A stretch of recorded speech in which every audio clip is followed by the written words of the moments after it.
dilakukan, syaitan akan berpaling ke belakang, melarikan diri sambil terkentut-kentut sehingga dia tidak mendengar azan tersebut. Apabila selesai azan, dia akan datang semula sehingga apabila iqamah dilakukan, dia akan lari semula.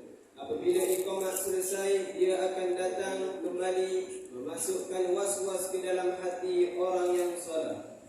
Dia berkata, ingatlah perkara itu, ingatlah perkara ini. Syaitan memperingatkan perkara-perkara yang seseorang itu tidak ingat sebelum solat, sehinggalah orang yang bersolat itu lupa akan bilangan rakaat yang dia telah lakukan. Hadis riwayat Muslim. Ulangi. Sayyidina Abu Hurairah radhiyallahu anhu meriwayatkan bahawa sesungguhnya Rasulullah sallallahu alaihi wasallam bersabda, apabila azan dilakukan, syaitan akan berpaling ke belakang melarikan diri sambil terkentut-kentut sehingga dia tidak mendengar suara azan tersebut.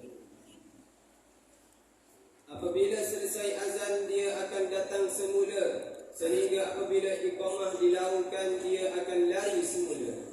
Apabila iqamah selesai, dia akan datang kembali memasukkan was-was ke dalam hati orang yang bersolat. Dia berkata, ingatlah perkara itu, ingatlah perkara ini. Syaitan memperingatkan perkara-perkara yang seseorang itu tidak ingat sebelum solat, sehinggalah orang yang bersolat itu lupa akan bilangan rakaat yang dia telah lakukan. Hadis riwayat Muslim.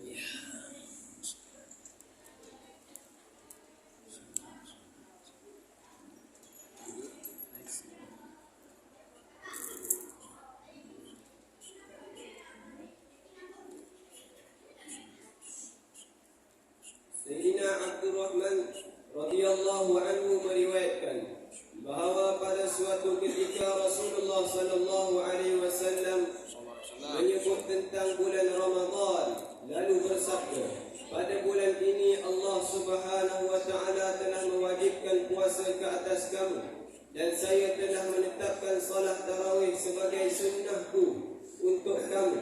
Maka sesiapa yang berpuasa dan mengerjakan salat tarawih dengan meyakini janji-janji Allah Subhanahu wa taala dan mengharapkan ganjaran dan pahala daripadanya, maka dia akan suci daripada dosa-dosanya sehingga hari seperti hari dia dilahirkan oleh ibunya. Hadis riwayat Ibnu Majah. Sayyidina Abdurrahman radhiyallahu anhu meriwayatkan bahawa pada suatu ketika Rasulullah sallallahu alaihi wasallam menyebut tentang bulan Ramadan, lalu bersabda, pada bulan ini Allah Subhanahu wa taala telah mewajibkan puasa ke atas kamu, dan saya telah menetapkan salat tarawih sebagai sunnahku untuk kamu. Maka siapa yang berpuasa dan mengerjakan salat tarawih dengan meyakini janji-janji Allah Subhanahu wa taala dan mengharapkan ganjaran dan pahala daripadanya, maka dia akan suci daripada dosa-dosanya seperti hari dia dilahirkan oleh ibunya.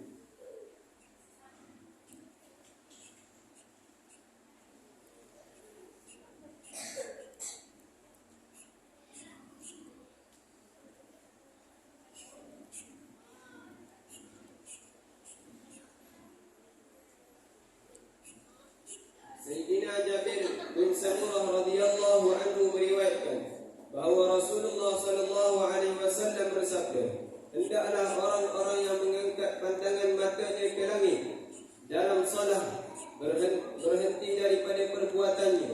Jika tidak, pandangan mereka tidak akan kembali kepada mereka, hanya tetap melihat ke atas. Hadis riwayat Muslim.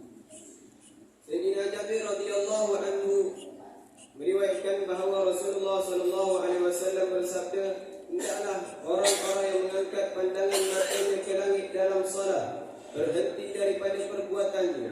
Jika tidak, pandangan mereka tidak akan kembali kepada mereka, hanya tetap melihat ke atas. Hadis riwayat Muslim.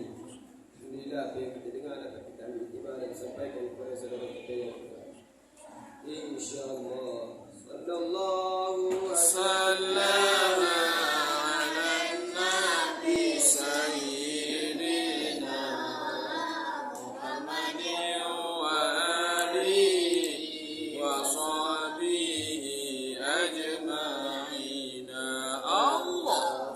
الله وسلم على النبي سيدنا محمد وآله وصحبه أجمعين.